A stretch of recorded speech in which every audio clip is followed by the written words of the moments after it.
going on, guys? This is FFS. We are on the rooftop of our Airbnb here in Mexico City, right next to this beautiful water tank, but we've got two great guests with us today to share all of their CONCACAF experiences. We've got Naib Moran from ESPN FC and ESPN Mexico, is that right? Yeah. And then Leo Waldman from Nueve y Medio, who's been showing us around all week, giving us that true Mexican culture, which has been great and appreciated so far. But guys, US-Mexico 1-1. You can tell I'm excited about it, right? 1-1 away at the Azteca. One thing we never get to say on the show is, what are the papers saying? What are they telling us today? Well, you know, here we see record where El Tri no da el golpe de autoridad, topa con muro. It basically says that El Tri wasn't able to get that important win. You know, they came with winnable chances to this game, but they weren't able. And topa con muro, they hit that wall. I mean, I think Cameron was great. Gonzalez was also amazing. Which is a political play on words, right? Which it seems like this one's same thing. Cancha, chocan con muro is more emphasis into the muro part, you know, the wall, the defensive aspects. I think the pressing was great. I mean, the goal that Michael Bradley scored came from that high press that they installed early on. It was a surprising lineup for the U.S. It worked out. Mexico had really troubling aspects in its offense. It couldn't really find the groove that they needed. Impeccable goal that Vela scored. You know, I think it was an individual play. That was the only shot on goal that Mexico had last night. Well, U.S. scores. Michael Bradley chips the keeper. Incredible. I lost my mind.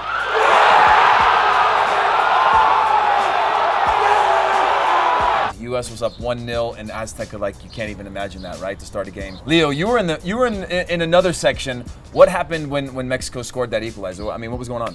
It was relief, man, because when Bradley scored, the whole Estadio Azteca, it went quiet.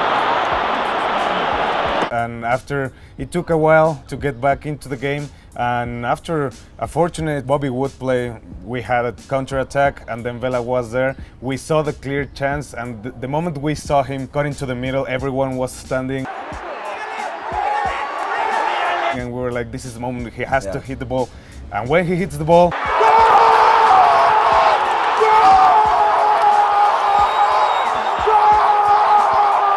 perhaps it was a little bit more hectic because we were losing at the time, but it's still the Estadio Azteca. Yeah, it's like very much in the way of Bayern Munich, Arjen Robben coming across on the left foot and just saying, oh, you know, he's never going to stop and he's going to score. No, actually, Vela, he's played 3 qualifying games already in the Estadio Azteca with Mexico. Against Costa Rica, he had 2 assists. Against Honduras, he had 1 assist. And yesterday, he scored a golazo against the U.S., the bitter rival, you know. So I think his return to the national team has been probably one of the greatest news in the Juan Carlos Osorio era. I mean, I thought that for him, just you know, obviously he had a lot of issues with the national team, the media, and all these types of things. But him being away when he was, he's such a quality player. It's good to see him back. Obviously, it makes me upset that he's back because, you know, you got Pulisic though. Yeah, that's true. we do. But you know, Vela scores an important goal in the Azteca. It's a huge thing. Do you think this changes the dynamic a little bit? You know, Mexico wins, breaks the 2-0 in Columbus, and now U.S. gets a point here. It's their 3rd ever qualifying point in Mexico City, but you know, it's even if it's a point, it's still going into it. It still feels impossible even to get a point and to get one. Yeah, I mean, if you think about it, it's going to be tough for any team to get a point here at Azteca in the hexagon. I think Mexico has really returned that essence of, you know, that strength and being formidable at home with Juan Carlos Osorio. So I think it does change. And then keep in mind, the U.S. hasn't lost at Azteca since 2009. So I mean, it's already been a lot of years. So I think all of these is going to change, and of course the new additions of players like Kelly Acosta and Pulisic are going to increase the rivalry, you know? It's kind of a truce, right? Because right now the point that the Azteca is useful for you, you would have signed it before you came, but still you're having trouble getting into the group or getting into a comfortable position in the group. Well, we're comfortable now, so we can take a point even if it's a little bit frustrating not to beat you, but we are comfortable at top. We know that we are not having the same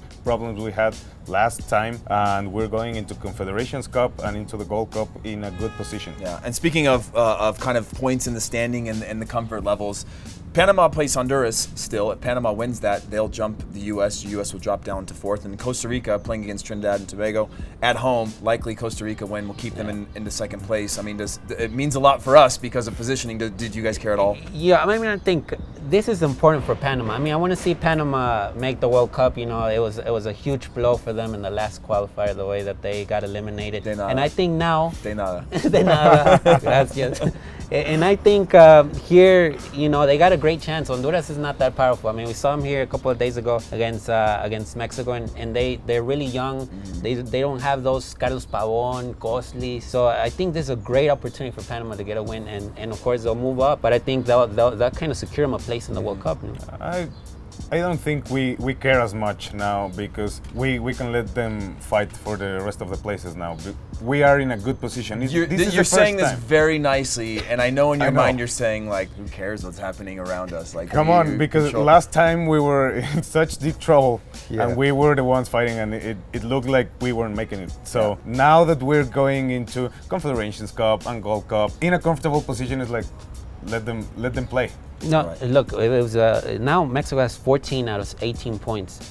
4 years ago, it was 8 points out of 18 points. So I mean, it's a huge change, right. And it's totally different now. Everything's sort of peace. You know, even after that draw against the US, you would think it would be more frustration, but there's not. We might have to save you this time. Yeah, maybe. I think people were more frustrated with the rain outside the stadium than they were with the result yesterday. Yeah, you know? probably. But either way, it was an incredible experience. My first time there. Amazing. I know the people who experience Azteca regularly say it's not quite what it was the last time the U.S. played there, but for me, unbelievable. When it got loud, like you couldn't hear your own thoughts. You could yell next to you, and I can only imagine the players on the field. Like, you know, we talked to a few of them, and they were like, you know, you have to learn to just basically trust your instinct and always be over your shoulder, because you can't communicate with each other because that buzz and noise that happens just blankets everything, and you can't even think to yourself. So yeah, no, and it's changed the dynamics also with the time change, you know, because in 2009 the game actually was an afternoon, and after that the games have been in the evening. So I think it does change a little bit of the pressure, you know, the altitude and all the heat. You know, you don't have to worry about that anymore. So Leo, I gotta ask you, you know, we had this crazy night out in Mexico City, eating, drinking, lucha libre. Como luchador profesional.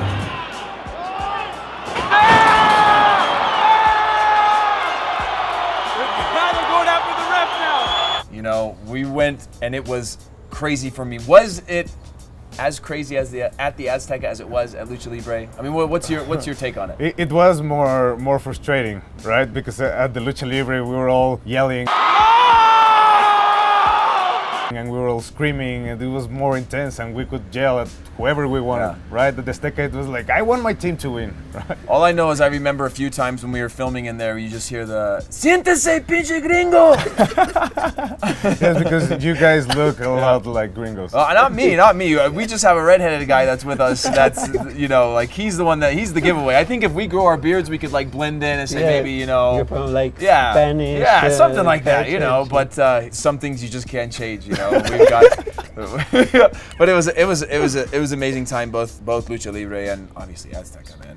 Incredible experience. I hope to come back and experience it again. And guys, we have a whole piece coming out, not just about the match at Azteca, but our entire experience here in Mexico City. It was my first time down here, and we did a lot of things, so make sure you stay tuned for that because it's going to be epic. There's also other qualifiers that took place. I'm just going to brush through these. England-Scotland 2-2. Harry Kane had a 93rd minute equalizer. Also, England won the U20 World Cup against Venezuela. Venezuela, phenomenal story, you know? Amazing, right? And you know, there's the stories of like the 17-year-old that unfortunately died in Venezuela during this political situation right now. But a 17-year-old scores to take them to the final. An unexpected dream. They took down the U.S. as well. England, who won the U20 World Cup, it's their first ever like World Cup since 1966 at any level. So I think it's a huge thing for them because, you know, they've been a country criticized of not developing their own talent, but bringing talent from outside in. So to see that next generation of youth performing at that level, I think is a huge thing for them. Other results: Sweden beat France 2-1 off of a Hugo Lloris error, and my boy Giroud scored a goal that he'd never score at Arsenal ever. But that's okay. You know, you can do it at the national team. Iceland beat Croatia 1-0. They're now tied at the top of group with Croatia. And Portugal won 3-0. 2 goals from Ronaldo, and then Ronaldo also had 2 babies. So he scored a goal for each of his babies. He had twins from a, what's the word? Surrogate. Surrogate.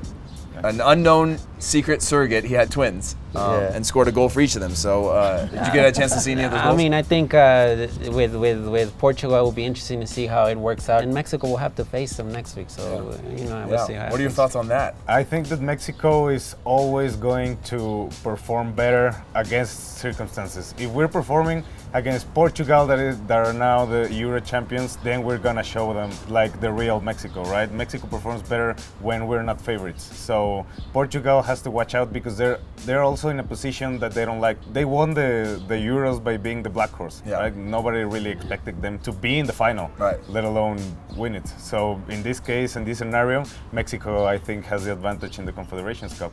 Guys, before we get to the end, well, we're at the end, but before we finish, I got to know what your favorite taco is, because that's literally all we've eaten here.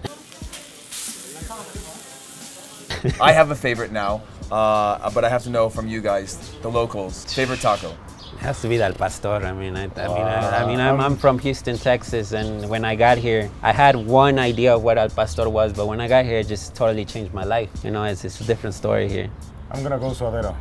I'm gonna go with suadero. Yeah. How do you like the gringa? Gringa is my favorite. Pastor, unbelievable. Anytime you're gonna just start putting cheese at every level of a taco, especially the Mexican cheeses, are incredible. Like I'm already thinking like I'm gonna leave here in 24 hours, and like my relationship with tacos is gonna end until I come back again. You know, because once you set a standard, it's like, you know, we've got a few taco places in New York that are supposed to be very, very good, but like you can go right here on the corner and find a much better taco, and that one's not even compared to the one down the street, which is not compared to the one down the street, and like unbelievable. Just like everything we've kind of experienced here, but I have to tell you something. Hard tacos are not tacos. Yeah, I agree.